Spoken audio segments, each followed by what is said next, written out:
একটা output volt. DC ফ্যানে first আমাদের ঢুকছে 220 ভোল্ট, 220 ভোল্ট, যে 220 ভোল্টেজটা দিয়ে ভেতরে 6 ভোল্ট তৈরি করা হয়। কি করে? 220 ভোল্ট, দেখো এখানে মিটারে দেখো 220 ভোল্ট ইনপুট হচ্ছে। মিটারকে আমরা এসিতে সেট করব।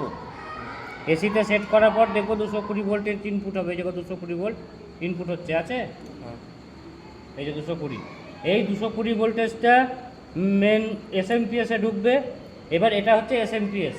এসএমপিএস থেকে এবার এরপরে আমাদের এইটার ওপরেই লং ভিডিও একটা আসছে।